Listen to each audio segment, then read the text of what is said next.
the meeting of the Board of Civil Authority to order. And Jude, I'll ask you to introduce yourself since you are appearing remotely. Sure, I'm Jude Newman. Excellent. We'll all try to keep our voices up to be heard over the machinery. And we have on our agenda item 4 to affirm the rules of procedure. We've not circulated those rules, so I've deleted that from tonight's agenda. And we have item 6 to assign inspection teams. And I'm not sure how we'll do that. We might do them as we do the individual properties, not as a separate item. And if we need to do the individual properties. sorry, We may not need to do the individual properties.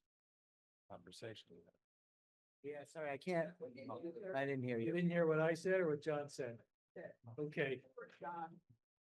What I said was that item 6, assign inspection teams. We may do that as we do the individual items, not as a separate agenda item. And I was just mentioning, I don't know how you all will want to proceed, if you'll want to go, item by item, or if it's just a sort of collective presentation, but, whatever. A little of both. A little of both. That's right. And so having done that, having made those adjustments, can we proceed with the agenda as proposed? All right. Hearing no objection, we can go forward.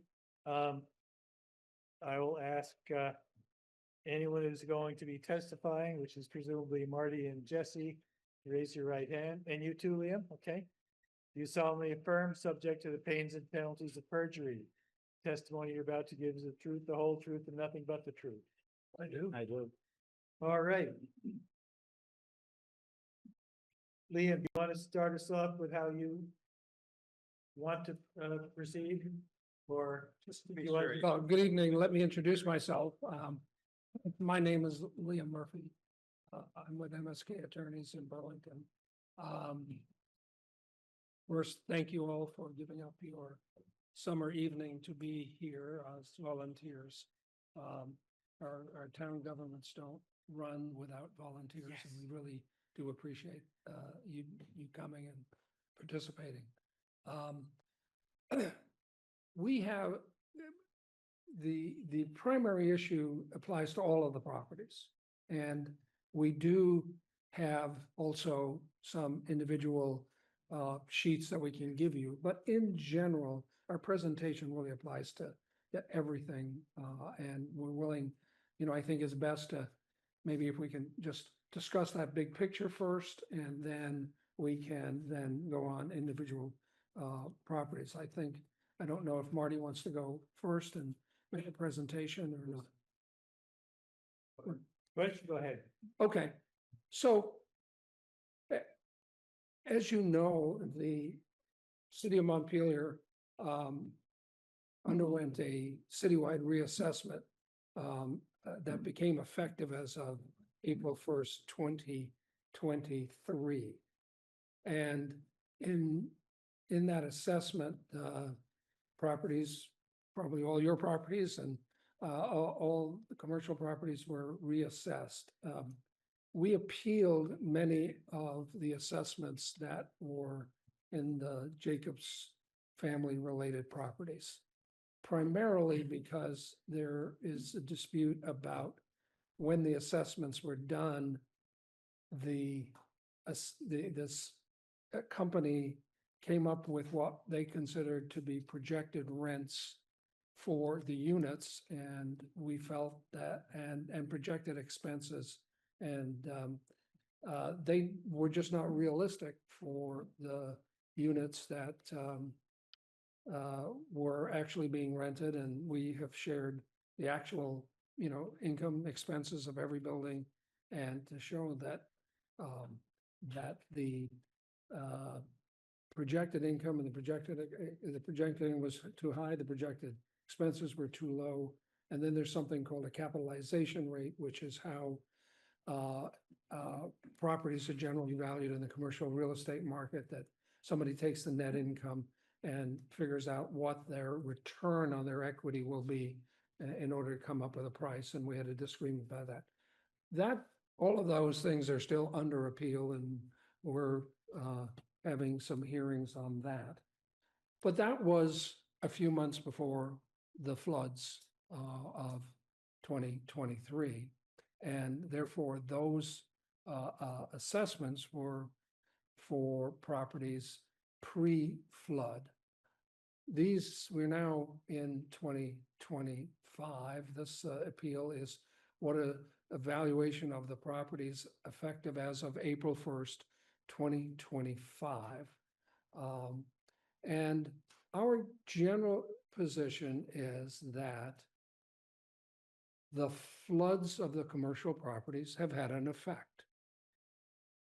There's just no doubt in anyone's mind that no one is going to buy these properties at the same value that they would have bought them pre-flood, knowing that the properties have been flooded 3 times in 20 years, and there are no substantial changes in the water courses, and in fact, the chances of climate change are such that it's potentially more likely. So I think any one of you would, if you were going to buy a house and you knew that house had been flooded 3 times in 20 years, and even though there have been it might have been finished, renovated after the flood, that you're going to pay less for it. There's a risk factor there.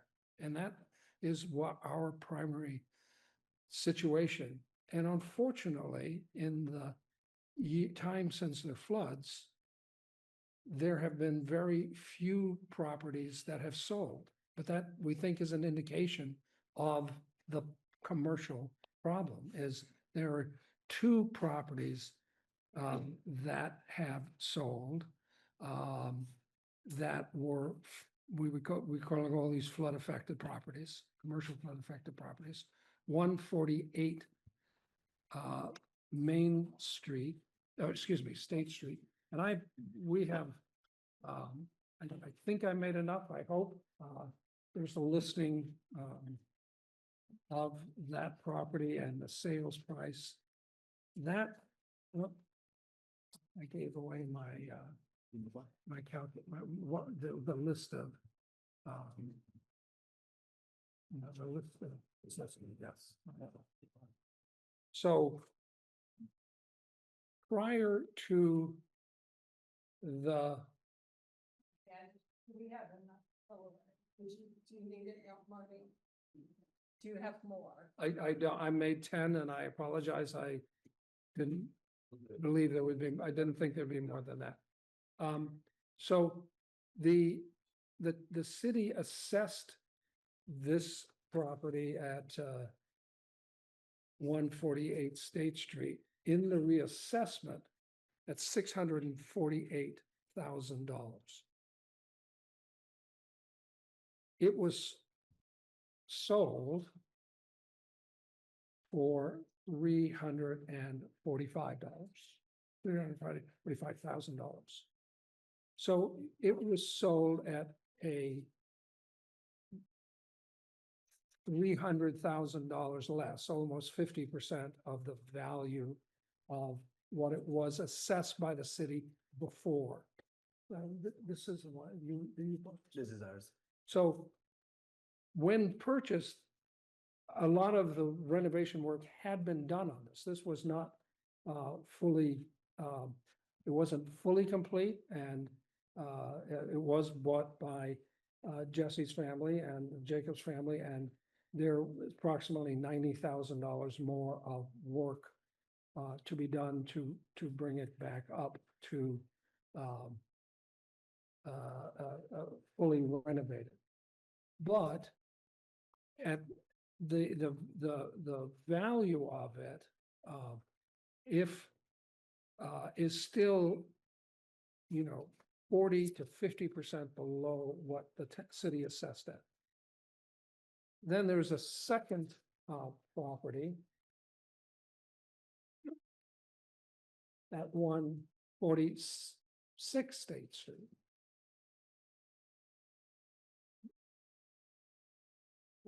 This property was assessed by the city prior to the flood at $723,100. Yeah, you put this one out of this. Sorry, Oh, you don't do that. that's the first one. That's a good. Is there an extra, the second one? There we go. Thank you. I'm like, this is the same place. Same one. And Oh. this property sold for $240,000, a third of the assessed price. Now, this was not renovated, and Jesse estimates it would be $150,000 to renovate it. But even with that renovated cost, that would bring that price up to $390,000. Again, 50% of the price. There was until very recently, and unfortunately, it went off the market, and before I could print out the listing, but 11 State Street had been assessed at $893,000 prior to the flood. Was reassessed to $579,000 after the flood. They had it on the market for 9 months at $635,000, and they had no sale of that property. Let me give you this. This is my letter, if you didn't get it earlier from John. So Liam, I think I missed something you said. Could you give me the figures for the 146 State Street property? The 146 State Street Yeah. property. Yes, it was assessed in the reassessment at $723,100. The chart's on the back of the listing here. And then the sale price is It's on- like 248. in here, and it was $240,000. Okay, thank you. Now, in each of these three cases, the assessment by the city was reduced. In the case of, and you can see it on the back of 146, it went down from 723 to 355. In 148, it went down from 648 to 346. And in the case of 11 East State Street, it went from 893 to 635. So our primary argument here is that, and it's unfortunate because, this is the product of the Jacobs family's efforts over 20 or 30 years trying to build value. They would much rather be in here saying, hey, you're, not arguing about your assessment and saying, I could sell it for that and that would be great. What they're telling you is this flood has drastically reduced the value of all of the flood properties and affected, the hard-earned value that the Jacobs family have done over the last 25 years in putting together and creating and maintaining these properties. So for two reasons, I think the city is bound to reduce the assessment. It cannot be the same value as it was before the flood. It just makes absolute no sense. And there are 3 commercial properties here that the city has already, because of the flood and the prices have reduced. There is in the tax assessment has to have 2 components. The first question is, what is the fair market value of the property as of April 1st, 2025? That is, what would a third-party buyer buy the property for in an open marketplace? We believe that it would certainly buy it for a lot less than the assessment buyer. We disputed the assessment previously, but we certainly believe it's less. But secondly, it has to be comparably assessed to similar properties in the community. And here are 3 properties that the city has already reduced the assessment from 2023 assessment. And we think that the city has to do the same here for these properties. Now, that's our big picture issue, is really the valuation based upon the flood. And it is it's unfortunate. We are, if you wish, we are willing to again provide you income and expenses for 21, 22. We won't do 23 because obviously that year was the disaster, and 24, but also show, but that we're not really here arguing as much on the basis of income and expenses and capitalization rates and all of those. We're arguing on the basis of the sales values and the comparable reassessments that the city has already made for other properties in the community that were flood affected. But we are glad, if you wish, to go property by property. Our view and our request was that based upon what the city has done for other properties, that these properties, and they're all flood affected properties, be reduced by 50% of the assessment. But we are willing to go into more details about income and expenses and cap rates and all those things if you choose to do that, if you want to do that. I would like. Yeah, just to talk about that point a little bit, my recollection is that the dispute between you and the assessor 2 years ago was that the assessor's methodology was to assess the income and expenses on the results of a survey of all commercial properties in the city. And your argument was that, and to apply those results to all the commercial properties, and your argument was that it should be based on the particular income and expenses of these particular properties. Do I have that right? You are perfectly correct. We also had a dispute about the so-called capitalization rate. And so, And in this, one way to look at this valuation is investors invest in this sort of property based upon their expected return on their money. So if they want an 8% return, I'll just make it simple, and the property nets $8,000 a year, they're willing to pay $100,000 for that property because that $100,000 will net them $8,000 a year. Going into that 8,000 is, a risk valuation of whether they can get money cheap.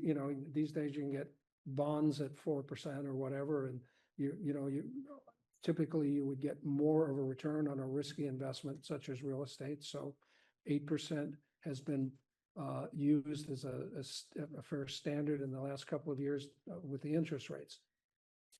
But if there is an increased risk, that is, the risk is that you have the potential of having another flood at some point in the future, then because the investment is riskier, then that investor may say, well, in order for me to take that risk, I want a 15% return or 12% return or some much higher return in order to pay them for the risk should it happen. And that's another way to do it. The city it has applied a capitalization rate to each property that is slightly different for each property.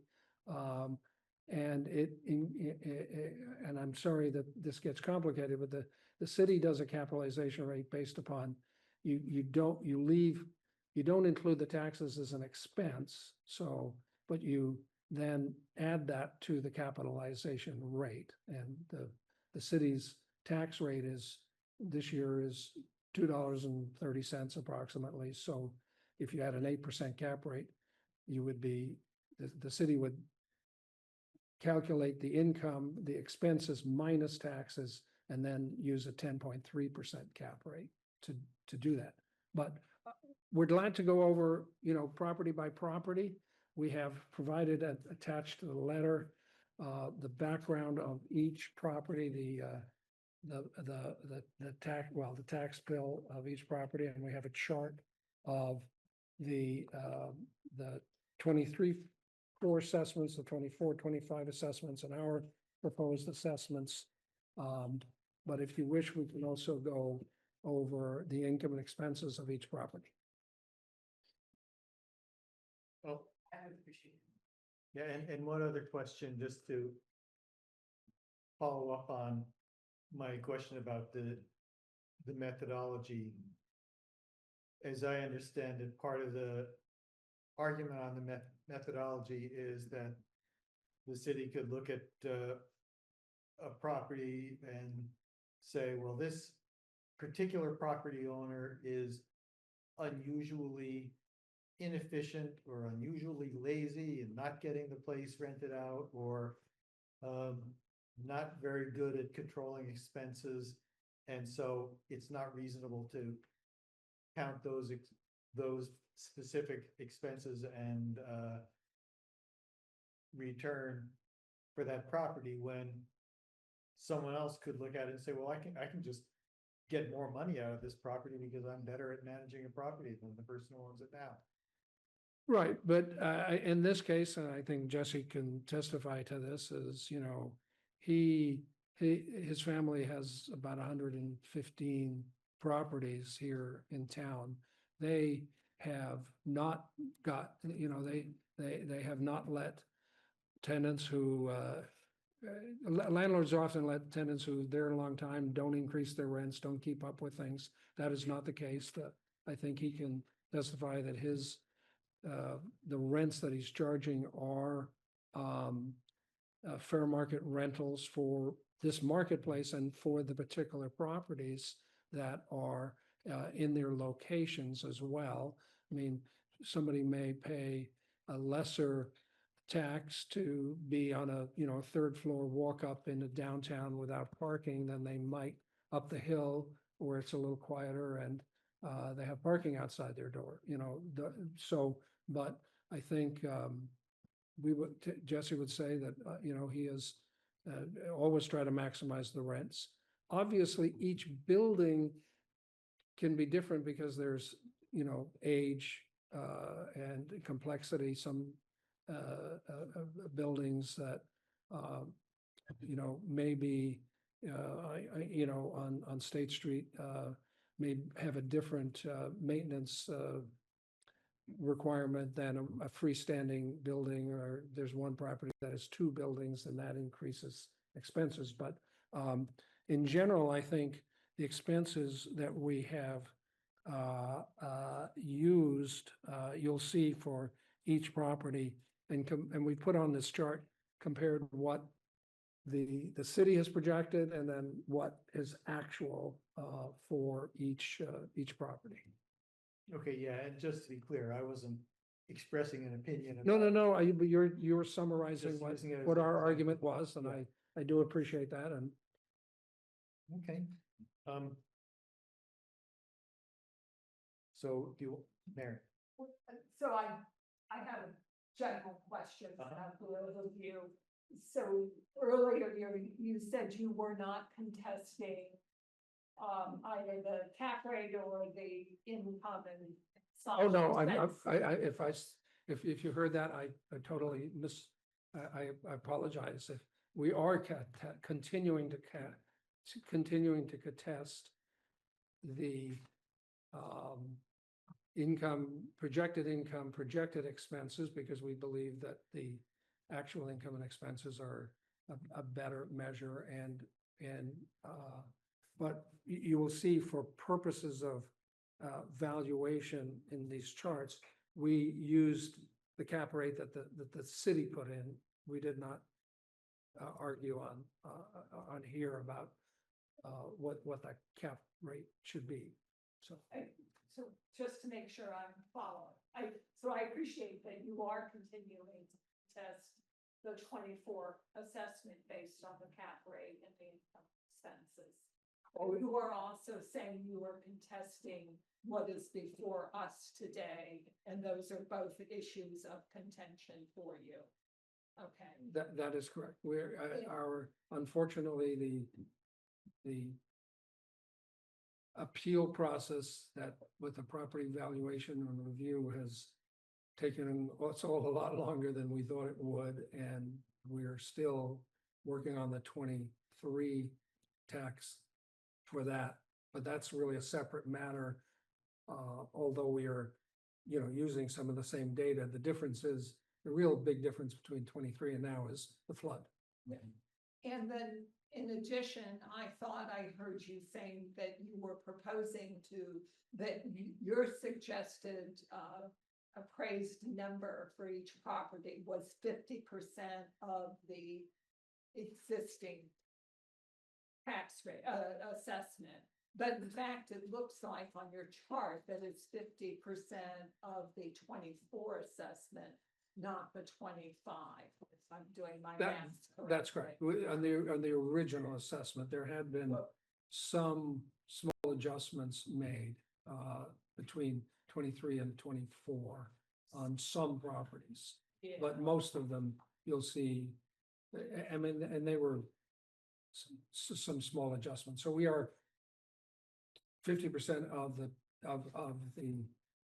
citywide assessment of 23. Well, to be clear, again, looking at your Yeah. chart, I'm seeing, just scanning quickly, that one is the same as from 24 to 25, but all of the rest the city has adjusted. You do not indicate a proposed assessment for the Charlie O building, 70, I should have said 70 Main Street. Maybe you'll get to that in your presentation. Yeah, that's because that was not a flood. A flood influenced property, and I actually don't know. When I left your meeting, you two were gonna go visit that, and did that get adjusted? Marty did make an adjustment to it. We're gonna continue to grieve it. I think that the adjustment should be a little bit more significant. Okay, So we'll find out what you're looking for on that property when we get to it. Okay, thank you. Okay. Do you have anything to say now, Marty, or do you want to go by property by property? Yeah, I just want to go. You have another, yes, pardon me? you had another. You've heard from that document. Oh, yes. I actually blew it up so I could read it. I don't remember this one in the electronics. Pardon You me? send this one electronically? No, we did not. Okay, I don't remember seeing.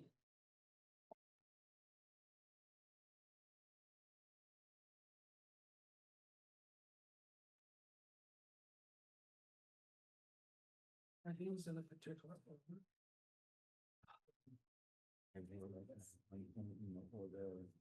regular list goes in, but I don't think they still are. Well, just out. You.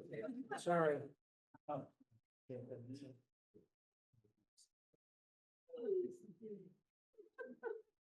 And so this is the table where this, each page is one of the properties and your statement of income and expenses on these properties. These are for 21, 22, and 24. We didn't include 23 because obviously in that year, the rents were, there were no rents and it would be an unfair comparison. So these are those 3 years. The actual income and the actual expenses, they're, yes. And then on the bottom left, the top chart is if we took the average income, the average expenses, and had a net income excluding taxes, and then used the capitalization rate that the city used, then that would be the value that that would be at. The bottom is the city estimate of gross income, of expenses, and net income.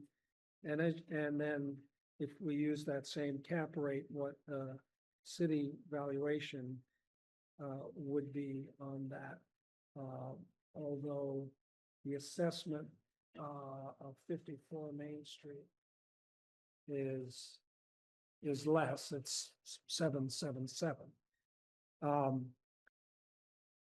I don't know if we want to start with this 54 Main, but the obvious difference here is the expenses, our city estimates that the expenses are more than the actual expenses, but the net income, they project that the actual net income is,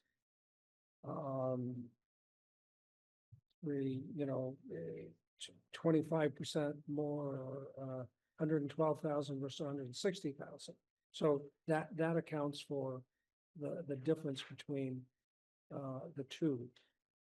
Sorry. Would help me if we stayed with the order these are in, Sure, and then we hunt it here. There's No problem. streets to hunt for. okay. So So can you repeat that? 5 to I 7. was proposing that we keep the order of it, and because they're likewise in, On the agenda? I think they match here. This,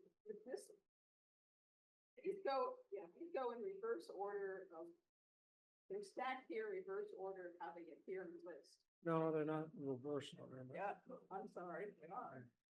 Oh. Because there's Spring, there's Langdon, and Arctic out, these are mine. Oh, And then- you're talking about, So, I don't have the cities. or to get one group and then make everything else Is that follow the that. cities, Brennan? Yeah, I don't have a copy of that either. And- Yeah, just to be clear, we don't have a copy of what Marty has given you, so we don't know what you're talking about. Okay. This is what I got out to you, a week ago. So, should have it out. I don't know if I can- Yeah, I can double check that if you want. Yeah, no, I don't think either. Have you seen them? Electronic? You have, I have. I have. I Okay. think we sent it both.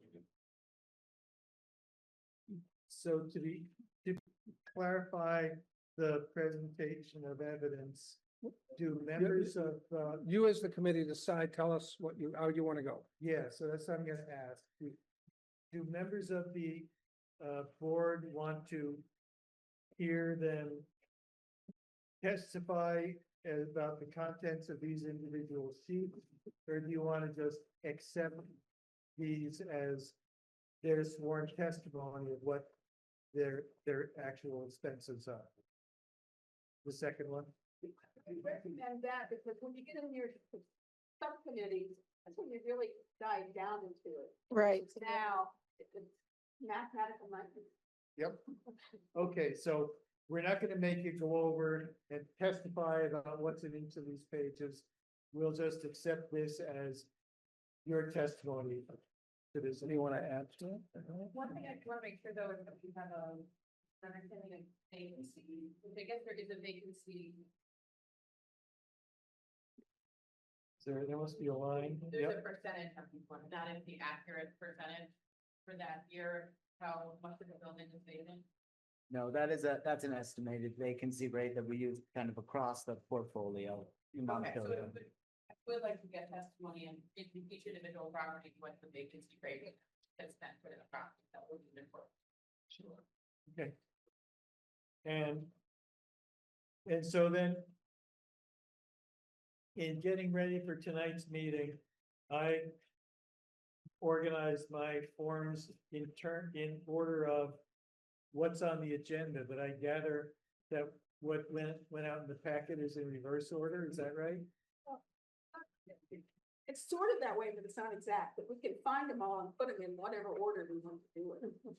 The order in the letters, That's how my order is. That makes a difference. okay, Well, if that works for then people, just call out the address and we'll find it. why don't we What do are that? these Yeah. This is, So, this is the Mad Taco, which is sold after the fire to Yeah. the current owners of it. 5 to 7 Ports, or Park, 5 to 7 State Street. On this, on the screen. 26 Street, yeah, so this is restaurant that is fully out today. This is condo that is with pizza restaurants. They sold fully furnished with equipment to a pizza operator. This 127 is the dairy cream, which again is business and with a business and Okay. real estate. Whatever, These flowers. whatever you want is.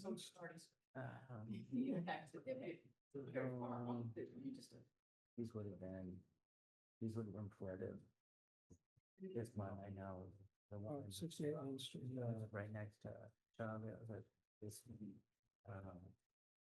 She did owner finance. I guess I don't know what Sent packet. to Try to get.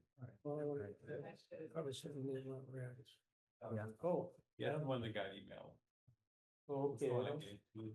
Is it? Yeah. Don't make up your mind if you remove too many. I'm looking at 5 to 7 stage. Yeah, I have some. I don't know if it's on. Yeah, About that. yeah. Beyond the same thing. Parties. Yeah. That happens, well, there was like.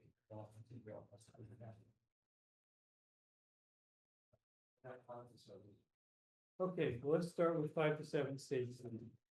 We'll see how it goes from there. It looks like it follows the items on the agenda.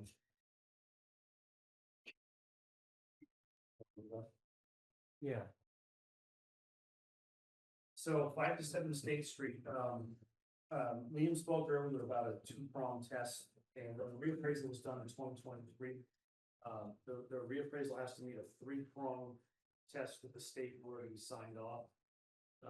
The data has to be correct. The property has to be assessed according to fair market value, and it has to be assessed fairly with other comparable properties.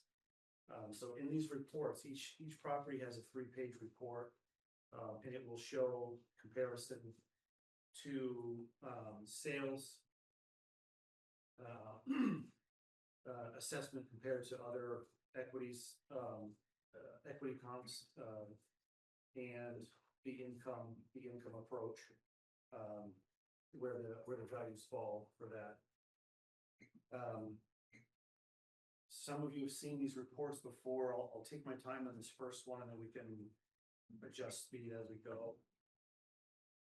5 to 7 State Street, it's gonna have two grand list values on the top there. The 2024 and then the 2025 values. The 2025 value was adjusted down due to flooding. When we were hearing abatement hearings, we came up with a formula. Flooded properties all received the same adjustment.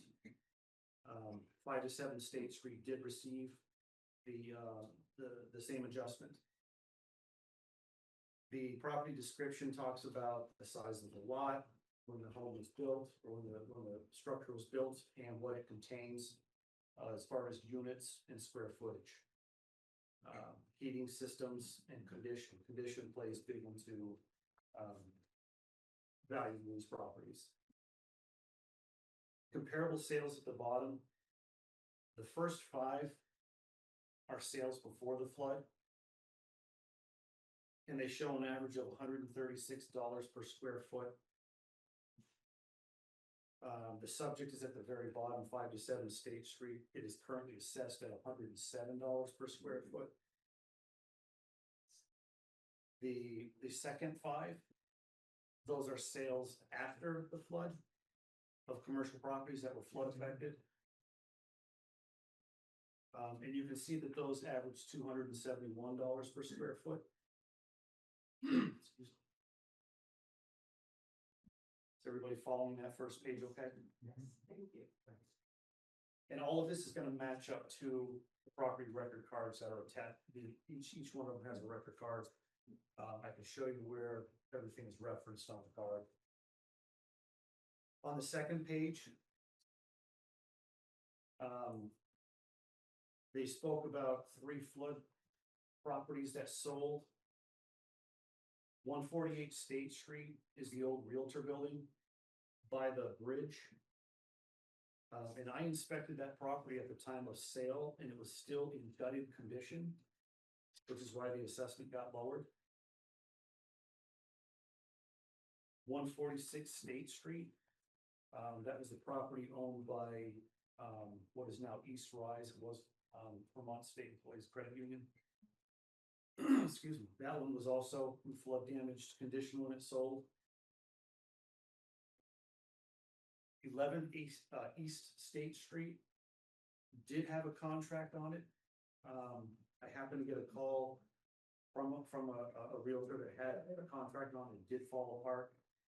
But that property also is in unfinished flood damaged condition. Is that the VCIL building? Correct. Yep. So all 3 of those, the assessments were lower because they are still in flood damage condition. Sorry, Marty, Yes. what is the assessment on 11 East State? They're close to sale price. I think Liam actually has that in his. Okay, so maybe. It's No, in. no, Yeah, 11 East State. Is, it 890. was 579. 893 and now it's 579. 579. So let us, East State.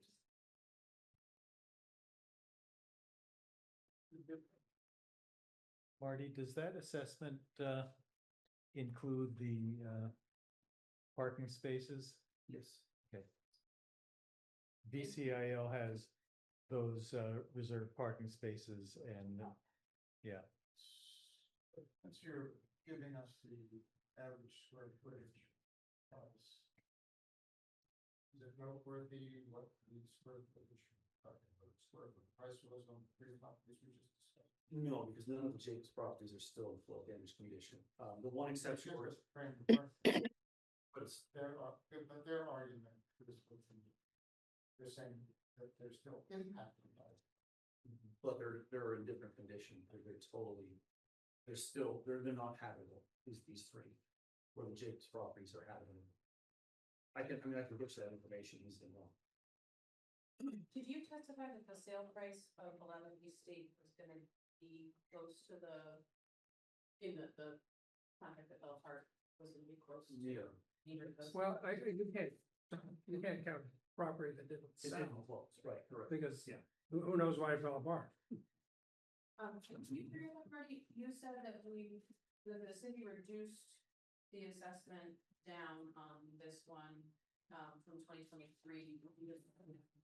You were saying because of the formula that the VCA applied. Right. But that was, my recollection was that was due to flood damage, and that if somebody then applied for permits and got, renovation back to, they fixed it all. Yes. Then in that permitting process, you would reevaluate back up to current So the trouble we're having is all these properties still under appeal, and it's getting complicated to untangle everything. We're due to hear these pretty soon, so it's all going to be untangled at the next level. You're due to hear them. The PBR. and- Property, yes, property valuations. Does that make sense? It's- Yeah, I'm curious as to the process. That was, my reflection was that was a one-time adjustment based on the fact that all of those properties were mostly Yes. in flood damage for most of that year. Yes. But my assumption would be that once they were repaired. Yeah.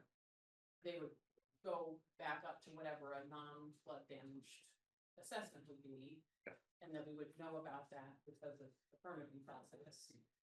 So everybody else's has been adjusted accordingly to the ones that have been renovated or put back.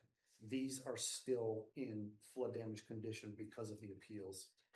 It's going to be easier to make the adjustments once. It's complicated to undo these. But the city is potentially losing out tax revenue for the years well said. And, right, and that's what we're trying to settle. Okay, I'm concerned about that. Okay. The city does, actually, the city has received all of the tax revenue, that is due. If the appeals are successful, it would be, some of it would be returned. No, the taxes are paid in full. No, that's not what she's saying. She's saying that there should be more taxes paid because these Well, assessments should have been raised. Well, I mean, I don't know if we want to have this discussion individually, but that is our precise argument. Even if they're repaired, somebody is still not going to pay the same amount for a flood damaged property that's been repaired if there's a risk that it's gonna flood again. So they're never gonna be, we're never gonna go back up to 100% because maybe 10 years from now, people will forget about it. That's sort of what happened the last time. But I think as of now, I think nobody's gonna buy it in the first place. But if they're gonna buy it, they're gonna buy it.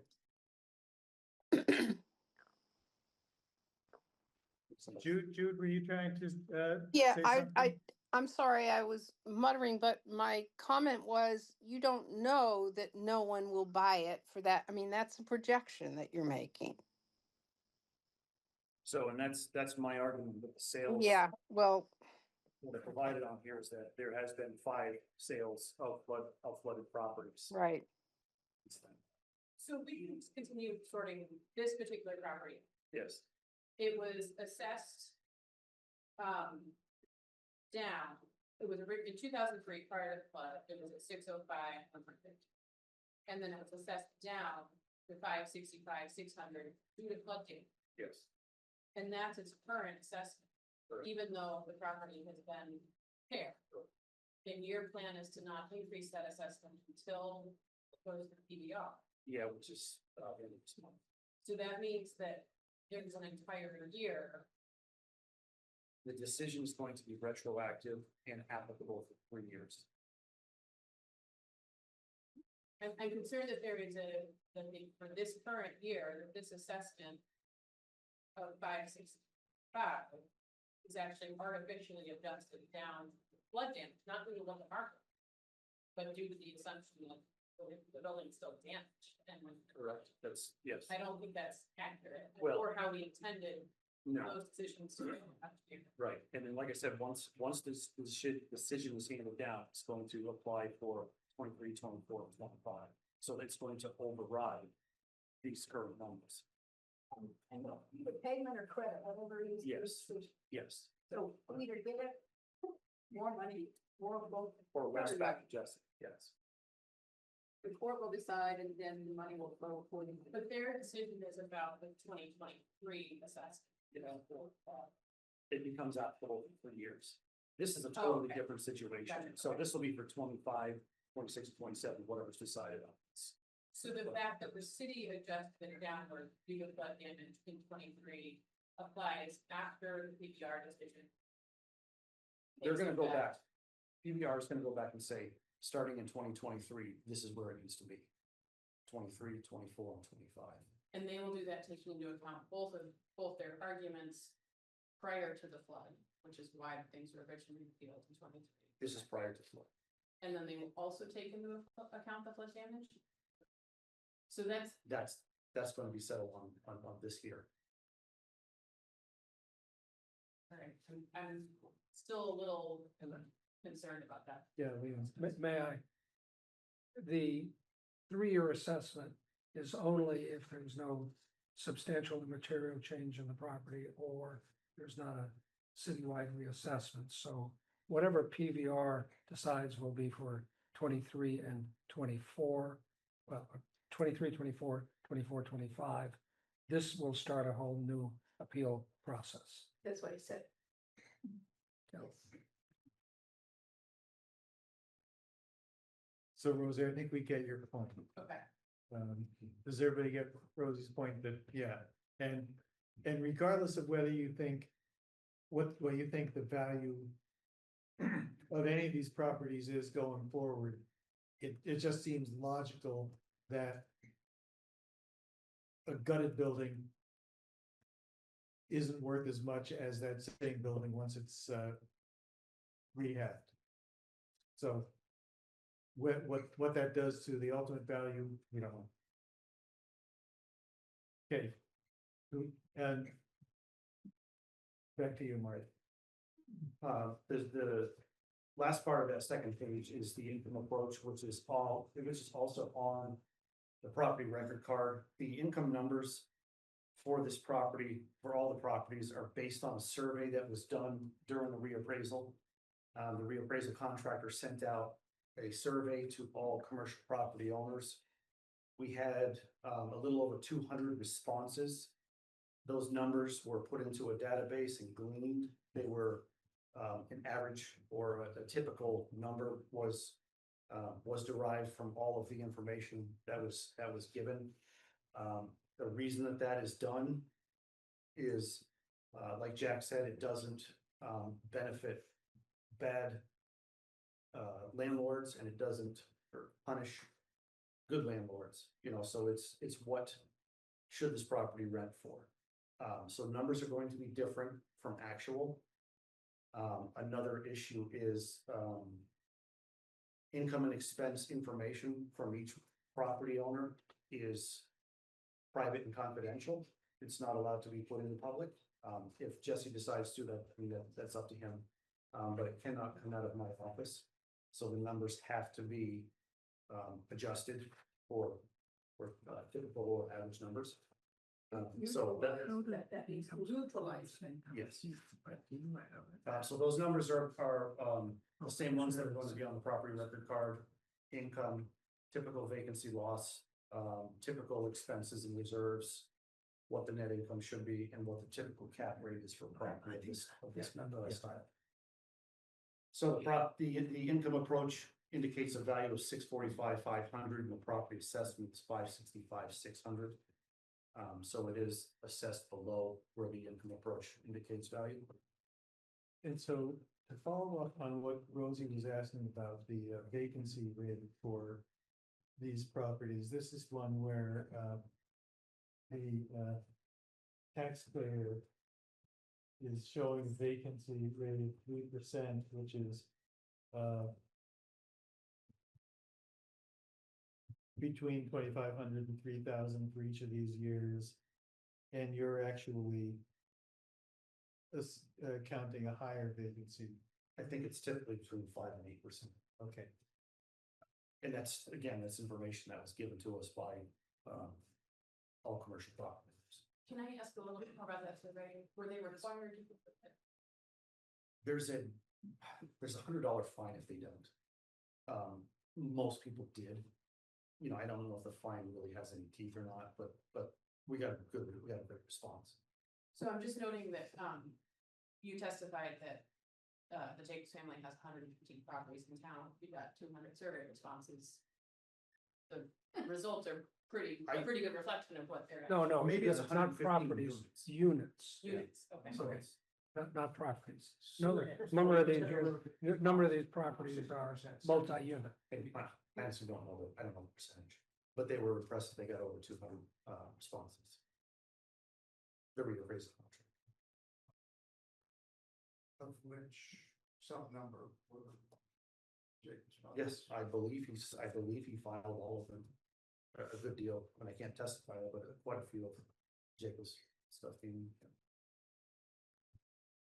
Okay, Good with that page? Last page is the equity comparison of assessment. And these are all pretty much gonna look the same for each property. What I've done is I've taken these commercial properties, compared the square foot value, the assessed value, and compared it to the subject, which is $108 per square foot. And it falls, I think below the equity comparables. So conclusion on this one is I don't feel like this property is all assessed at 565, 600. Everything has been applied and weighted properly according to how the state wants this done. So I feel like this one is equitably assessed. Let's have a quick look at the property record card for it. Just so everybody knows where to find the information, the side with the P and the star on it. That's gonna be a lot of pertinent information to the land, to the income, and the floor, the rooms, the room counts, and what each building contains. So halfway down on the, or partway down on the right in the middle, you'll see previous assessment. It's gonna give a history of the assessed value of each one of these properties for the year. You'll see 2AB, that stands for the abstract, that's before the grand list is formally filed. GL is grand list, so there's the value for 25, 24, 23. So you can see the assessment on this property has been adjusted down from 652,900 was the original value given by the reappraisal contractor to its current 565,600.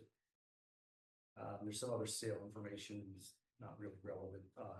Income information is, you're going to find that pretty useful. Gives the apartment count, what floor the apartments are on, and the quality. These are A-rated apartments. A-rated apartments on the survey tend to rent for a certain dollar per square foot, monthly rent. Are those actuals or estimated? These are gonna be estimated, yeah. because those also are part of the survey, Proprietary information, yeah, but those something else that you surveyed the property owners of. yes, Okay. yes, yeah. It does give the office and the retail space in the property as well. And then right below that, you'll see the gross income that we just talked about. And this is all based on the survey. Yes, yeah. On the other side, you'll see a picture down in the bottom right-hand corner of the property. It's a description of the physical characteristics of the building itself. Estimated year built, the grade of construction that was assigned to it, the condition, total units, floor count, the condition of the bathrooms. Whoever ends up doing inspections will want to make sure that the conditions match up with what's on here for bathrooms, for bedroom counts and those things. The sketch is over on the right-hand side. So the inspection crew can use that for the floor counts and where apartments land. Depreciation on towards the left-hand side down towards the middle, that's a big indicator where we make the big adjustments for condition, other special items like limited to no parkings under the economic. He's receiving a deduction in value for having limited amount of parking. The CK parcel, that's to remind me to check it at the end of the year when I run a certain report to double check the value on it. So that's just a note to you Right.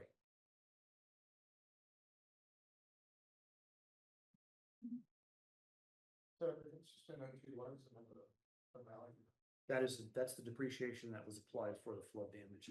So whenever I run a report that says, to pull up all check parcels, I can go back and look and see what that adjustment was and then undo it. But that 10% depreciation for flood damage was not applied to That was 24. has already been taken into it. Yes. Is that accounted for in the April 1st, 2025 budget? Yes.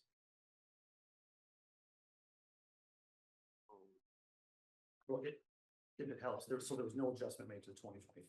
It's just carried, the 24 numbers carried over. So that adjustment was made in 24. So the 24 amount was adjusted downward, Yes, and that downward adjustment was carried over, even though it's no longer flood correct, damage. Reason for that is you don't want to make the updates until PBR correct. takes it. Correct. How is that for properties that are not being appealed to PBR? Did you make those adjustments? Yes.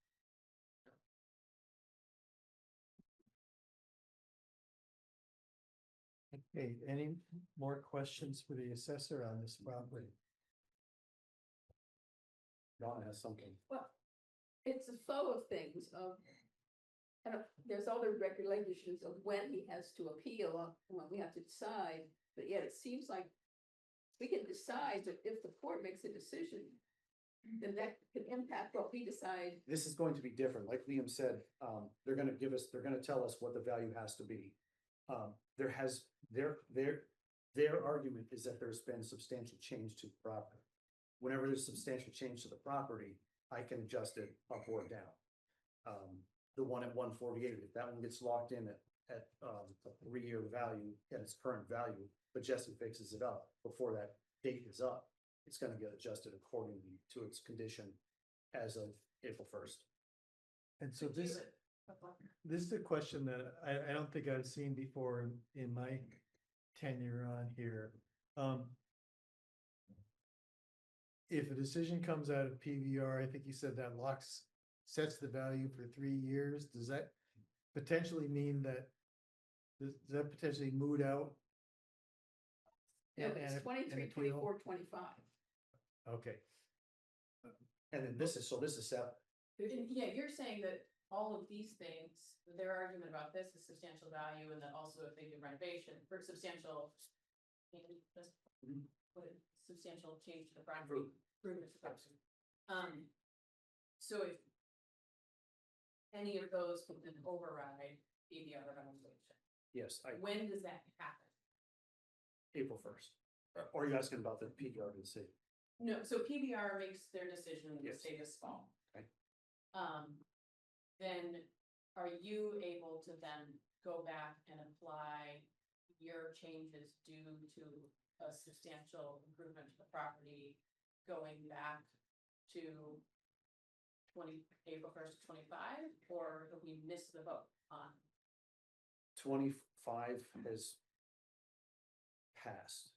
So this is why I think there's an inequity here. That because they appealed to PBR, they're getting a pass on getting adjusted back up April 1st, 2025, versus everybody else who didn't appeal, you got rid of that 10% reduction due to flood damage on April 1st of 2025. Yeah, the decision that's going to be made is going to carry forward for 3 years. So that's going to override what I gave them for 24. And will the decision take into account for 25 that there is no longer flood damage and there has been substantial improvements? That'll be different of the PBR decision. But we're looking at, Wait, I didn't understand. yeah. Do you have something to clarify this too, Liam? Well, I'll cut, there's a legal issue, but then there's a factual issue, okay? Legally, when there is an appeal and it is decided at the PVR or at the court, that is binding for the tax year and 2 subsequent tax years, unless there is a substantial and material change or a townwide reassessment, in which event it will not carry on for that future year. So in this case, whatever decision PVR will apply to 23, 24, 24, 25. But we're appealing this separately because there's pre-flood and post-flood. And I think that you're missing the issue that just because the property has been renovated does not make it as valuable as it was before. Because an investor is, or anybody buying, it's like you have a car and it gets flooded. And then somebody gonna buy that car for the same amount, even though the flooding has been fixed? No, the same with a house, the property, these properties become tainted now, that any investor is going to buy them for less, even though technically they're fixed up. Why? Because there is a risk of the flood. And so just because the property has been fixed up doesn't mean that the value should go back up. I think we understand that argument. But- A question I have for you is, and this is a legal question, I think, when you talk about a real and substantial change in the property, is that defined by statute as a change in the physical condition of the property, or does it also encompass the market factors that you've been arguing? No, I don't think it would affect market factors. I think Okay, it would so be So any substantial of but these material. properties that were damaged by the flood, and they might wind up being better after renovations, and they'll wind up being better than they were before the flood. That doesn't change the market argument you're making, but it could be a real and substantial change that makes it go up or down, right? Yes. Okay. So, I mean, if we're gonna, are we gonna move on to the next property? Because we have a comment on, Yeah. We're not What? quite done with this one, Sal Van Elaine. I'm just wondering if you're arguing that the risk of flood has changed from the time. 5 years Yes. ago, 10 years yeah, ago. I think the risk, two factors. One, the risk of flood has changed, and it's the frequency of the flood. This, the last flood before now was, somebody told me, 2011. So it was 12 years between the last flood and this flood. And then the flood before that was 20 years, or at some period, 99. What? So in 92, 20 years to 2012, 12 years to 11 years to 23, I think. Well, and then there was a flood, there was another flood the same day in 24, not as substantial as 23. Right, so I think anybody who's looking at buying a property in downtown Montpelier is going to evaluate the possibility of an increased flood being there. Certainly insurance costs, flood insurance and regular insurance costs have gone way up, and they're gonna worry about that risk. It's. Okay, gotcha on that. Yeah. Elaine, I think the thing that keeps coming to my mind is that not the case across the board, not just for these properties? Elaine, could you, I'm not hearing that. Sorry, the thing that comes to my mind when I hear these, I absolutely agree, the risk of flooding has definitely increased. I don't understand how it's applicable to just these properties. It seems across the board to every owner, to every building, to every unit in the town. So I don't know why that would affect, if the assessments are being done correctly, the assessments should be taking that into account for every property. I absolutely agree with you. I mean, there is no reason why the rest of those property owners on State Street and on Main Street aren't in here saying, my property isn't worthless. It's just, look, the way the system works has been rigged in Vermont to discourage appeals, because if your assessment doesn't change in any year, you just get your tax bill. right? You get your tax bill after the period of time you can appeal. So if you went out and asked 90% of the people, property owners, even sophisticated ones, they will think that the only time they can appeal is at when there's been a reassessment. In fact, you can appeal any year. And you have the right to appeal any year, but people don't because they don't know they can. So that's why there's not a group of people Okay. in here appealing. Now, so I would argue, the five sales that, the five sales that are on the bottom there, every one of those have sold over assessed value. So these are all properties that have flooded. They're in different age, they rebuilt all floods. Each one of those sale prices are over what the city has them assessed at. And Marty, are the same, are your comparables gonna be the same for all these properties? Yes. Okay, So basically, each report's gonna be the same with different, just, different numbers, different addresses. Same cost, one, 19 Charlie Hills, Garden Hill.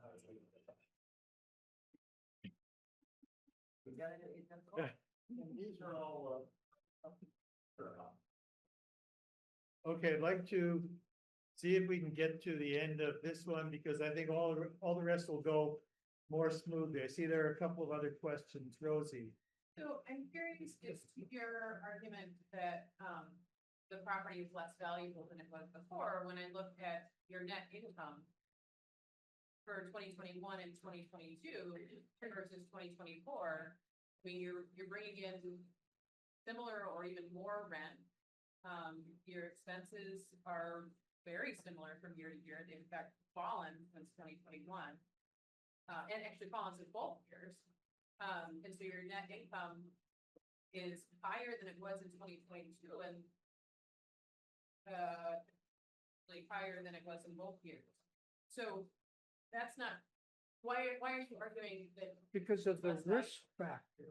Again, is somebody gonna buy a property for $600,000 with the possibility that it will flood and cost them? How much did you lose? 200,000, 300,000 in 1 year? That's really, in 2023, which is not here, there was negative income, enormous expenses, not covered by insurance. So anybody buying that property is going to say to themselves, what risk am I taking that this property floods again? And I have to spend $250,000 plus hundreds of thousands of hours, or thousands of hours, excuse me, to work on repair and replacement and all of the hassles that go along with a flooded property. It's just not Sales too. right. Okay, And can we let me comment on jump those in. sales? I think, Donna, did you have a question, a factual question? Okay, I think what we're sort of doing is getting into argument also. I think, But we would like to comment on the comparable sales. Okay. And that was just a presentation. So Jesse, if Yeah, you, I think to make a note about the sales is really important, other than the fact that the size of the properties that have sold since the flood are very small. They're also primarily a specific property type, 127, or 72 here. That's, the Mad Taco. That actually sold after the fire. They did the full rehab, and the folks who took it over are the owners. It's an owner-user situation there. 20 State Street, which is Positive Pie. Those folks got hammered in the flood. They wanted to get out. They sold their condo unit with all of the equipment in there, ready to operate, to a pizza owner who's running it as an owner-user. So that would give additional value to that. It's also very different than to have a single owner-user property than one that has multiple tenants, multiple stories, multiple user types. 68 Main Street, that's right next to Charlie O's. I got to admit, Kelly did really good on that one, 400,000. She did, offer, very favorable owner financing. I know because she offered it to me, 3% on the money to borrow against purchasing the place. So when somebody offers you favorable terms like that, you're able to pay more money for something. 320 State Street, that's the Dairy Cream, right? That's what? 320 State Street, the creamy stand, right? So again, it's, built-in business here that somebody purchased the property and operations, but they haven't bought it to lease it out. They're actually using it as a place for their business. So I think that that's very different than these other properties that are here. Okay, thanks. I think I'm gonna ask people to hold, arguing about this, until later. Just one comment on Uh-huh. the card. And on the first page where in the middle, there are the rents. These are the projected rents. You just want to know what the actual rents are for those individuals, units. So, the first one, second floor, 2-bedroom is at $12.50, not $13.50. The second one is. 12:50, I'm not following you on. Okay, this box in the middle, Yeah, I read our box. see it says rent, Yeah. under rent, it says $13.50. Generic number, but it's still even. I know, maybe I got the wrong thing. I haven't seen it. So this, they're on the card, on the card.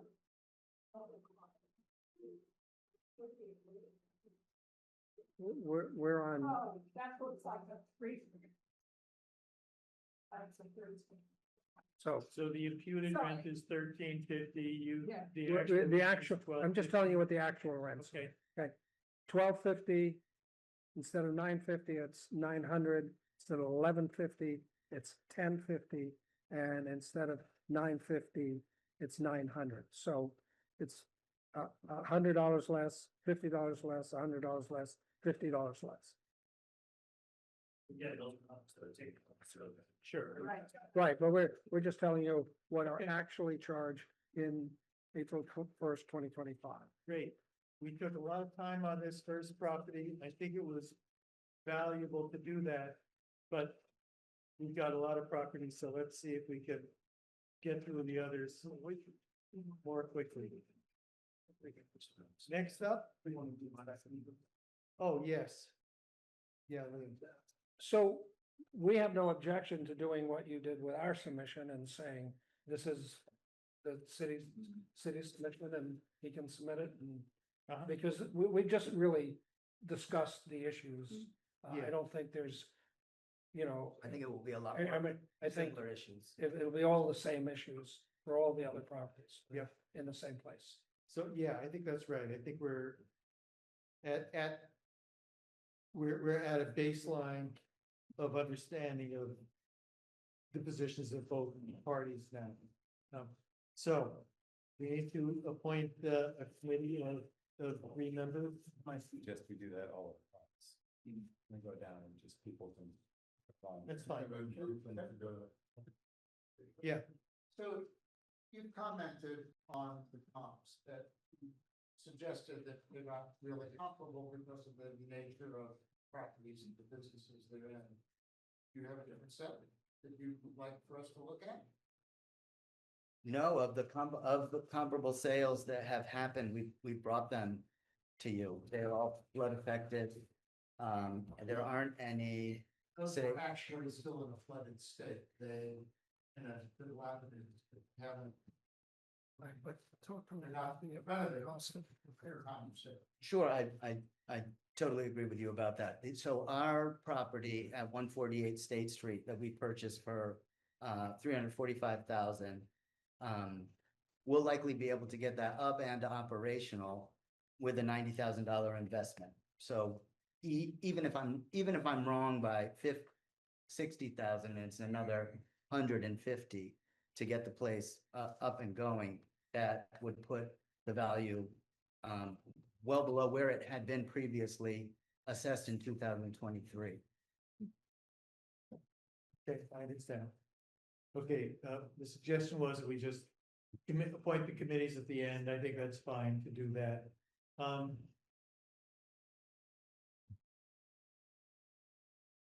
One of the questions that I think is, in my mind, rather than go through each property in detail, I will rule that we're accepting all of these, all the submissions from the assessor as the evidence from the assessor, and we'll speak about specific questions. In your list of properties, are there? There's I know there's one property that doesn't exist in this list, and that's 139 Main Street. There was no income approach that Marty used to put the value together. He must misremember the walkthrough that we did prior to the flood, because his documentation acknowledges that the entire building was in like an uninhabitable state, but the entire basement was fully finished prior to the flood, and all heating systems were operational. All of the electric in the building was operational. The first floor didn't have any carpet, and all of the walls had been taken out. So he does recall that correctly. But at this point, after the flood, the entire basement has been destroyed. Half of the electrical isn't working. The original heating system that was in there when he first came to walk through is no longer operational. We have just kind of space heaters in one of the spaces to use for folks who do work with our management company. We use it like a warehouse. Then there's an apartment upstairs that was never affected. So that was the same. I don't actually remember, Marty, if we walked through the apartment when you and I looked at it together. You and I went through there on looks like May 23, and actually we made an adjustment. The reappraisal value on that was everybody has that up, but there was a 2023 value of $878,500 originally placed on because the contractor did not fit inside. The adjusted one did fit inside, and the assessment dropped to $725,100. This is a funeral parlor, right? Funeral parlor, because of the unfinished condition. It's never gonna get rid of that name. Hi, everybody's just gonna call it the funeral parlor. Yeah. It's, first, I'm working on it. Yeah, some life in it. that'd be great. It's just, for some of us, it helps to, just like when you say Charlie O's, we know Charlie O's, even if you don't know the address. Absolutely. So I just wanted to say that is not a packet that you would have received because we didn't put any income and expenses together for that. There's very limited income coming in over there. In my report, doesn't have income on that either. I didn't think so, yeah. So, what I was gonna ask is that although some of these, we've been discussing these properties as, or they've been characterized as flood affected properties, but I think some of them were not actually flooded. Is that correct? No, all of the properties that we have been, that we plan to discuss here with you today that are on the list and you've been provided information for were flooded. Except even 2 to 4 Spring Street? 2 to 4 Spring Street was Oh, okay. yeah. The exception for me was 15 Berry Street, place. Cause that building opened up pretty quick. That one did not get flood adjustment. Okay. And I think we should talk about Charlie O's real quick. Okay. It was a street number. 70 Main Street. 78. Yeah. Yeah, it was suggested. I did it based on the income and expenses. I think I made Sense of what it's 140. like on the inside. Midway. Okay, Well, that one's had several adjustments. flood, fire, repair. And then the second floor is still not completely finished. So we lowered the assessment to 191,900. Then raised it back up to 272.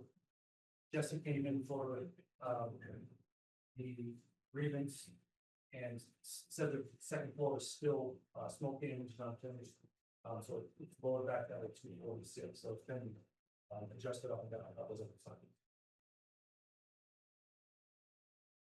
That 246 includes, the second floor damage. Isn't that where your office was, Jesse? It was, And now, it's not, yeah. Ron, did you have a question? No. Okay. Okay. Any questions from Rosie? So, Marty, on this one, though, your report said it's been only rated C average for quality and there's for its needs. Does that account for the fire?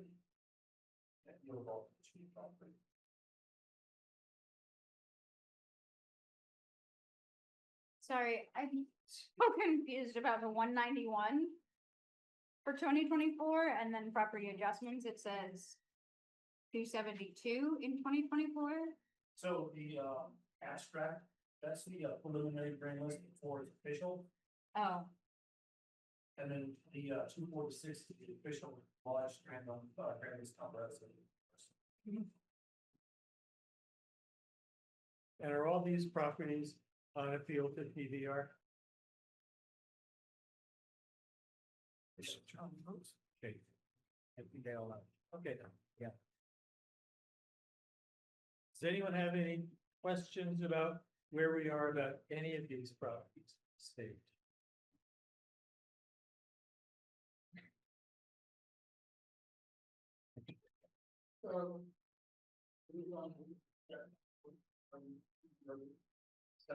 Yeah. Sorry, I didn't hear that. What was that? About the timing of inspection for PDR ruling, because of 3 years. You say it's under. It's a different tax year and, we have, 30 days to make our reports. So that's, we can't be certain that PDRs get to be done within that time frame. Well, In fact, I think we can be certain that they will not. Be. Yes, Because you said you have, the hearing is sometime late, sometime maybe this month. the hearing's on the 25th, and I do not believe we're gonna have a Okay, decision quickly. Based upon how long it's taken us to get there. yes, Mary.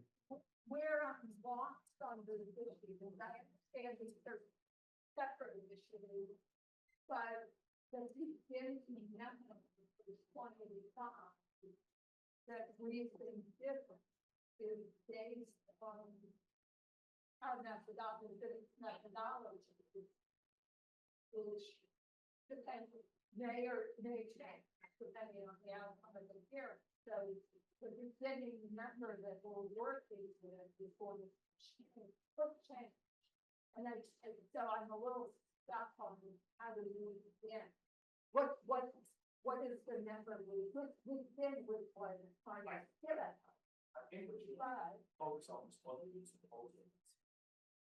If it changes that, it's a different subject. I don't think you have much choice of starting with whatever the assessment was of April 21st, 2025, and making a decision from that. I mean, there's not, I don't think you can, because this really is a discrete matter. I think that's the only way you have to do it. So, yeah, so the positions of the parties, I think, are clear. The assessor's position is what's in here. The taxpayer's position is what's in there now. And so those are the starting points. Is that? And one of the questions that, or one of the bases that we move from correct me if I'm wrong on this, it is, we assume that the assessors valuation is correct unless we have been convinced by the argument of the health. Yeah. So that does then narrow down. I thought, ultimate thought. It is down to, parties never right, or do we agree that there is some broad things happening because of the flood plan that we need to adjust? Yeah. Either to what is being proposed in something else. And We're- that's really the only question before. There's another inspection design that's not followed. Yeah, but none of that Windows is not, when they're not, yeah. here we're talking about money. And so the appellant has not disputed any of Marty's findings. Well, yes, we have disputed the income and expenses and as well as the valuation based upon But the sales. But that it this- should be a C plus rather than B minus rating for the building. Those We have not, others- yeah, we haven't challenged those individually. Really, it's income and expenses is really, and then the effect of the flood. And that's what makes this kind of a crazy thing to me. As we were preparing for these hearings, I was talking to the clerk and saying, well, we even need to have inspections because this is not what, the findings of an inspection are not what the, any of these appeals are gonna be, if they're gonna hinge on. But by statute, I believe we're required to, and that's what we heard from the Secretary of State. With the exception. Yeah, on all of them. Yeah, I think we can waive an inspection if you choose to waive the inspection. That's up to you. I don't think there's any dispute here. It's really not a dispute about grades or anything like that of building, but that's entirely up to you. It accommodate you if you want. If there's any particular building you want to inspect or not. Can't hear you, Ron. We got an exception during the flood, and I was told by the LCT that it is required to do inspections otherwise. We were in a state of emergency even during the 23, so we gotta wait, but not as far as we know. so then the question is whether the parties can waive it. Maybe that's something we can talk about. Yeah, You're not correct. you can check with your counsel, but I think we're willing to waive, but we're willing to let you in. My understanding of the law is that if we didn't let you inspect, then you can dismiss the appeal. And so that's the penalty for not allowing you to inspect. But I think that the inspection can be waived if the physical issues are not at issue. But check with your counsel, please. Yeah, maybe what I'll do is I'll follow up with our attorney to see, because it doesn't make sense to have to do the inspections, but the But if you need, taxpayer- we're glad to do it. Taxpayer's position is you're willing to waive and you're willing to allow us to inspect every property that you're appealing. Yes. Gotcha. Rosie. I'm wondering, typically we write one opinion or one opinion for each property, but I'm wondering if it's appropriate here to write one opinion for all properties, given that one appeal. But I Yeah. don't, I believe last time was one opinion for all their problems and all. so even if we assign separate inspection committees, all the like, we inspected and it's still there. Reports would go to one person who would draft. Opinion. Okay, so procedurally. I'm gonna suggest. That we.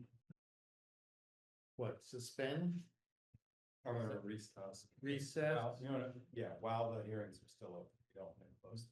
The hearing's open, we recess, maybe set ourselves a deadline of a week to confirm the waiver issue. And And then what, reconvene to see if we wanna create separate committees or? I'm open to suggestion. But he doesn't make the clerk to assign. I could, that would be a lot of emailing back and forth. Oh, I was thinking we would look at the list and say, 3 people do this, 3 people do that, and 3 of us, each committee. Can't come over and figure out. Oh, yeah, Yeah. that's. I mean, unless anybody really wants to see inside the funeral home or something. Oh, oh. Probably the most interesting one to look at. Don't give me all, no. You're gonna get a ruling from either the Secretary of State or the Montpelier City Town, both, Mark. From our lawyer, yeah. and we're all here, we can set tentative groups that will either inspect or not inspect. That's wise. That might be a good idea, just because it's, when everyone's in the room, that's the easiest time to. Yes. Then John has additional names. I've got a few, yeah. More, not many, one of them showed up. Yeah, And anybody, including Harry, you should review for inspecting what you missed. Yeah. Take, yeah. Meredith.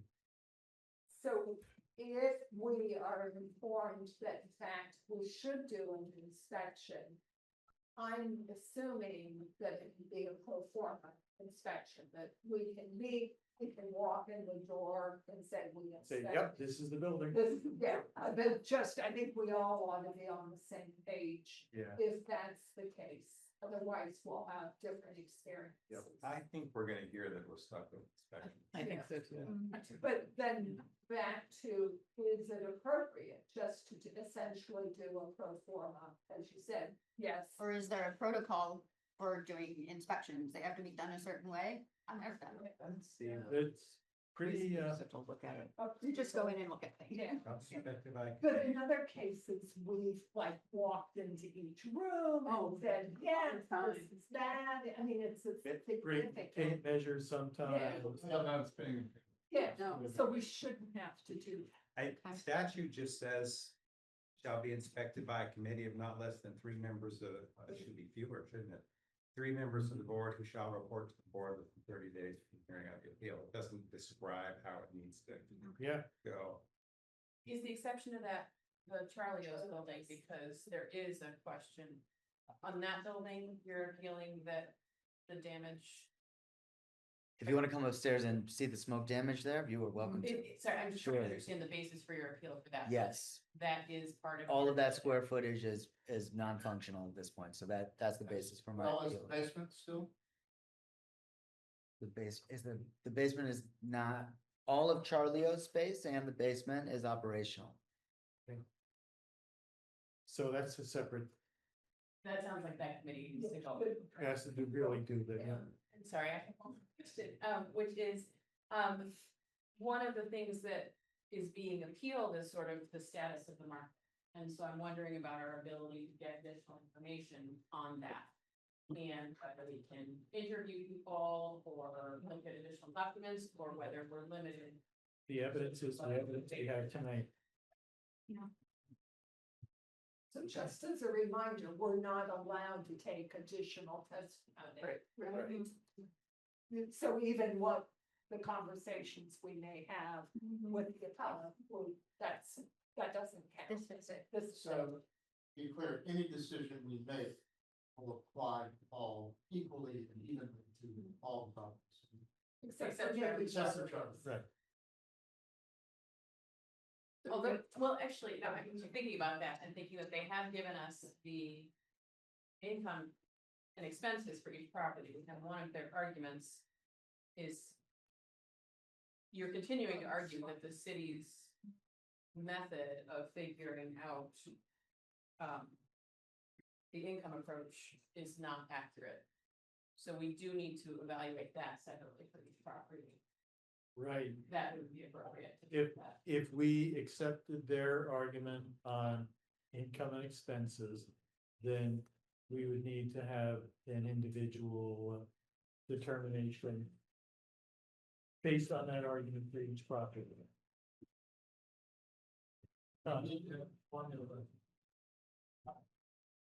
Donna, That is required on the tax bill.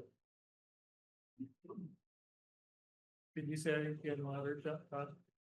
And say, if we're gonna do that, the formula for the continue to fund.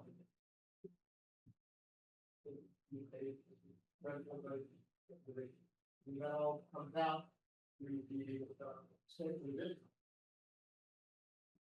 You would need to hand that. So that we're not letting these properties. But if we accept taxpayers' statement of income. You have to apply it to the city's methodology. Well, they provided their argument for what that methodology. I think that yeah, come out the assessor's to- methodology is in the On packet. this, on each of these pages, these two boxes at the bottom. Are what they think it should lead to. I think. That's correct. Okay.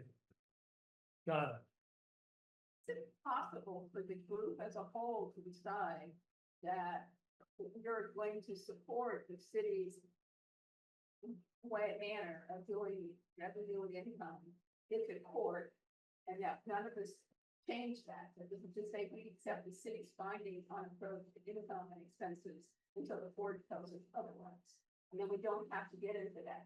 It's Right. I'm trying to understand this, we did it last time, it's huge. yes, we can decide that. After the. What? After the inspection. After the inspection, so after the report, yep. Well, just, I mean, whether then to have committee spend time on it now, if we're gonna report, we use that. Oh, I wonder if it's gonna change their process, but typically the inspection committee goes out. And then does a report back. And that report is what the group votes to accept or not to accept. But it seems like we need to have some additional deliberation. Afterwards, and I wonder about whether we can modify the process to go out with that deliberation to occur. Then, right, well. Well, strictly speaking, when we come back, the hearings will still be open. So theoretically, the hearings could be closed, or we could recess again. You know, you could just keep recessing and having the discussion until we can. And, you know, the reports could be, you know, decide, everybody wants an individual report, then we can recess to do that and still come back. We could keep coming back, the 30 days is stopped because we're not closing the hearings. So we can take as much time as we want to come in and out of the process.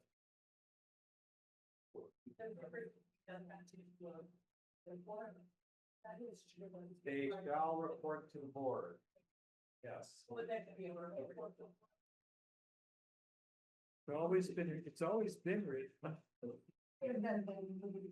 But it just says report. It doesn't say It what- does just say report, doesn't it? Well, and that's because it goes out to the board meetings, we can look at it. Typically, yeah.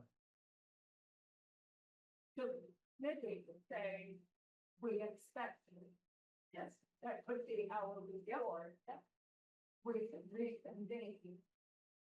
Have the conversation about the agreement, you know, the questions of the flood risk and the pathway, et cetera. Not all towns in their reports include a recommendation. That's something we usually do, but we don't have to do that. So yeah, the report can be exactly what you're saying. Looks like it just says report. Yeah. Boy, all the hours I've spent writing reports. But then would be, everyone, We will have it, right? Ultimately, it's not written, Yeah, so that's what the report typically is, but in this case, we want to write it clearly. Yeah. Preliminary. That's a great idea, or a report. There we go. And we can Ron, see it. okay, Ron, It's a little fun. This way. What's the city's position on? Taxpayers' statement of at the first income? See, say wrong. Yeah. You wanna repeat the question from the phone here? I'm trying to understand we have before us this very nice, easy to read, chart. So the first page on 54 Main Street, for example, the city estimates gross income to be 160,000. And the applicant, the taxpayer says actuality, it's 112.4. So I'm saying the city saying that's just wrong. So the city's position is that, whenever mass appraisal is done, it's done by the clean numbers that I spoke about before. Survey is sent out, this is the way it's done throughout the state. It's not actual income and expense. The actual numbers come in, they're clean, they are, let's say, average for whatever the typical numbers are, and then applied. So the actual and the statement and the city's numbers are going to be different, yes. But You're not challenging their statement of what the actual is. you're not disputing the factual accuracy of this. So part two of my question is, so this all started with the proposition that the market has just changed as a result of the flood. But these numbers don't reflect that. These numbers simply say this is what our income is, and 10 times cap rate, this is what it should be. They got to, again, just looking at this one, they got to 584.7 without any discussion of what the market would do or wouldn't do. They're simply looking at that from their perspective. Right, but their actual numbers and books are private.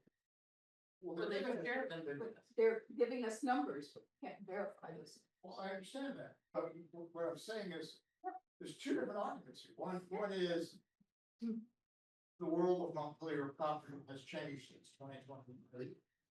And the other is, you've just got the numbers, we're just disagreeing on what the income is and what the expenses are, the vacancies. Those are really two different. And so they're arguing roughly 40 to 50% adjustment. They're saying because of the market, but it's actually because of the numbers. Well, they're making two more. different arguments. They're approaching two different. Yeah. Donna, were you? Just maybe to Ron, before, wasn't part of it last time around when this came up, and hence it's in the courts. It is two very different approaches, and that's where the conflict is, and that's why it's in the court, is whether you go and accept what they say are real numbers, and if you accept that, then do you need to see the books? How deep do you have to go? Or do you accept what the city uses for all the buildings, but this property too? To me, that's what is being appealed in courts, yes. I think you So that's why I brought up that we accept that we're not going to get into it because it is in the courts. Whereas the part about the flood and risk, change in the environment of market price, to me, that's what the real argument is that's pertinent now, because it's not in the courts. I hear you. But we can't make that as a general, so it's just part of our discussion until we do our inspections. So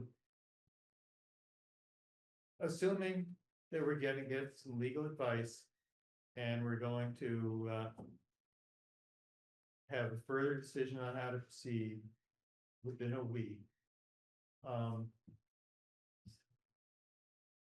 Probably by getting notice out to all the members of the board and all the parties. Does anyone have anything else that we need to talk about before? I definitely want to make sure the taxpayer gets to say everything we need to say. I just want to remind the board that obviously we're providing you these income and expense statements as to be used in your deliberations, but would ask that they obviously not be dispersed or distributed outside the context of the hearing and be kept confidential. Thank you. Yeah, and I remember that was a question last time.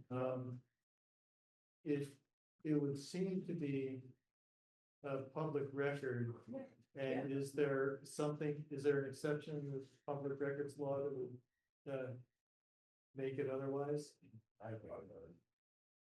I believe so. I mean, I believe when you submit, income and expense materials to the assessor and to the board that they can't release that information to identify and to, to identify to a specific property. But, I mean, we just want to make sure, obviously, if somebody comes in to the city and asks for a public records request, then the city has to decide. But what I'm just asking is these not be distributed beyond what we need for this hearing. Can we do that? That's what came up before. That the question is, can we Yes, do that? national. Or are we bound by law to turn them over to somebody? There's a difference between if somebody asks for a public records request for the material, then the committee members going home and handing this out to a friend and saying, hey, here, look at this info, right?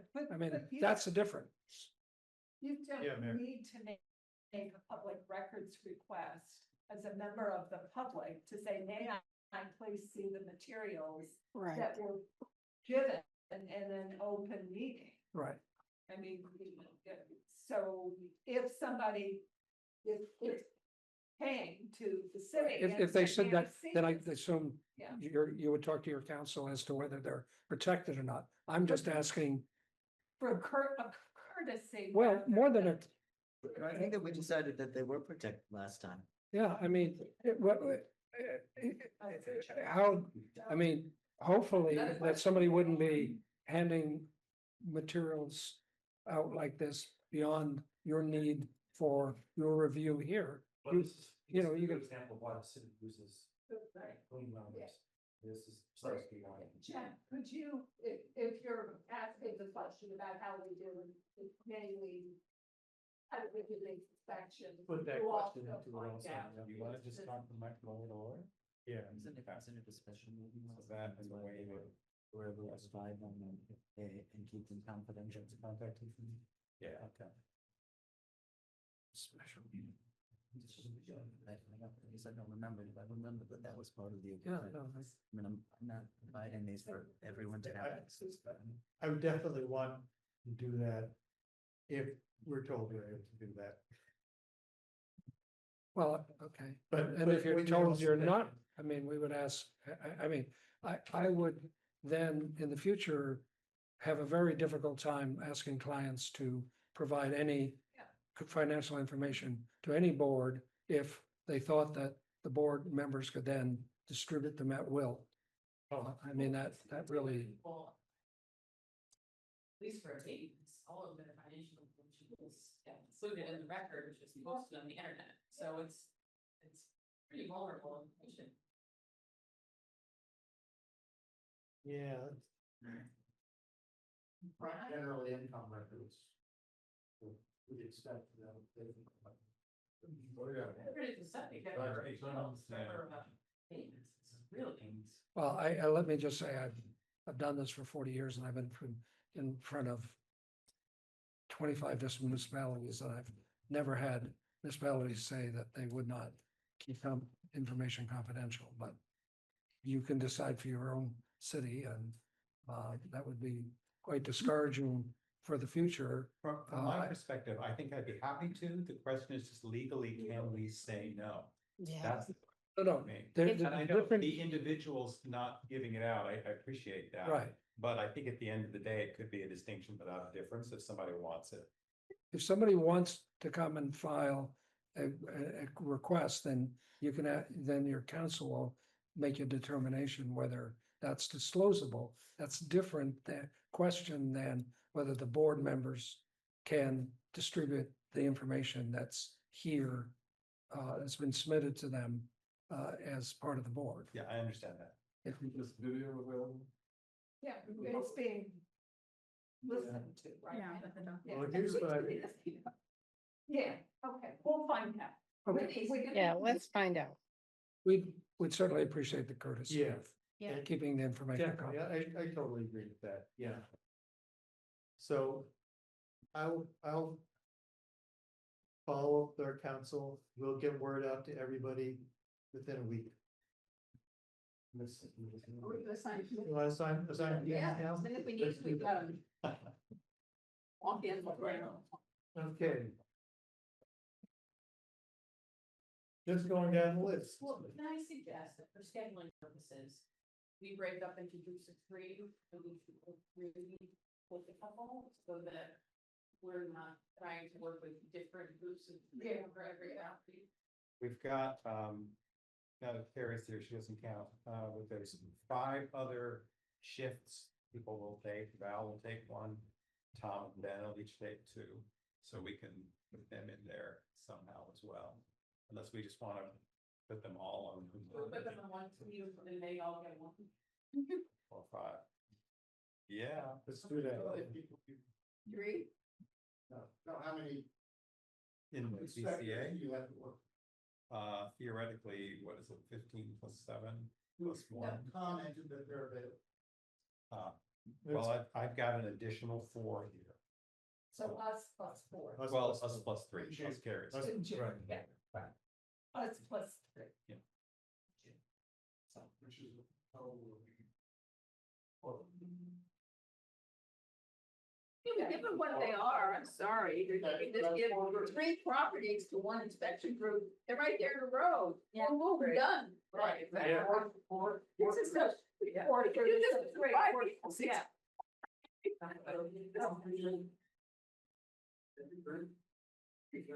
One, two, three, 1, 2, 3. 1, 2, 3. Did you count me? No, that was what the waving was too. Bond, sell, and. Well, you are part of it. It's not like they Yeah. do. No, yeah, I Yep. have to watch the recording before I go. Sure. But that's fine. Okay, yeah, so Mary, Elaine and Carrie. Next group. And what would Judy, do the two. Then Donna, Sarah, and Jude. Yep.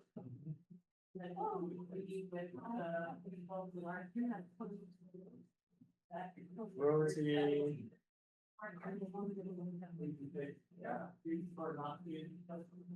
I'm headed to the inspection.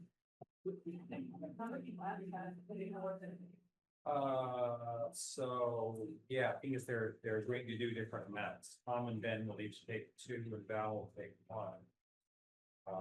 So we could just say Tom, Ben, Val, and just give them 1. Oh, you're not on any? Oh. That hardly seems fair. Right? Well, I was I volunteer, right? So if you all wanna do the inspections, Well, you wanna do 2 of them then with Tom and Ben? No, take her out on No, that. I don't worry about that. Well, that's good, because I was also thinking, I would like to be doing that, so. I was ready on the decision, so. Yeah, you want to. Well, between the 2 of us, we would be, Right, yeah, yeah. okay, that would work.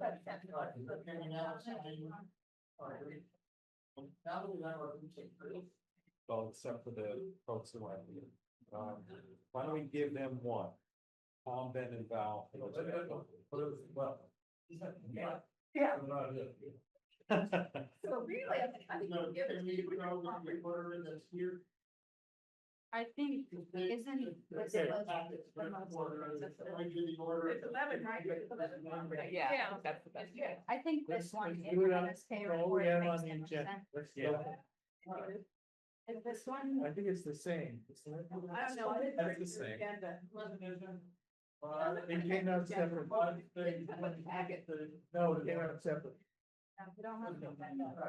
Emailed it to you, but I didn't print that. Yeah. Okay, so.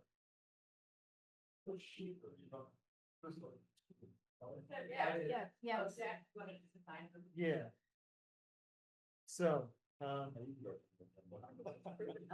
So, group 1, which is Ron, Jack, and Sal, will do A, B, and C. 5 to 7 State Street, 26 to 42 State Street, and 41 to 45 Street. Okay? We're not gonna do anything until we hear back. You hear back from them. Group 2, which is Mary, Elaine. Sorry, you okay, John? Yeah. Group 2 will do D, E, and F, which is 28 Main Street, 4550 Main Street, and 54 Main Street. Okay? Group 3, which is Donna, Sarah, and Judy, I'm mostly, will do are we done from? 139 Main Street, 13th of September. 15 Berry Street, and No, 4 I Lang. think- I think- Yeah, I think other than next week, And then about 2 days next week, Group I'm out. 4, which is Con, Ben, and Val. Have somebody open my thing. Yeah, we'll do. Yeah. 2 to 4 Spring Street and 70 Main Street. That's perfect. Yeah. Oh, that'll be educational.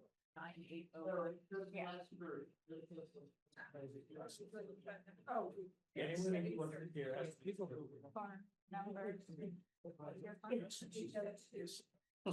Well, are we set on what we're doing? Somebody wanna look at the things to say? I think You and my phone. we're recessing. We are recessing until call back to order. Yeah. Once we have information from our council. I should, probably. So that'll be a memo from the. Oh, got it, okay. It's always a part of it. No, I don't. Okay, I will. All right, everybody, at this point, we are in recess. Okay. Thank you, everybody. Again,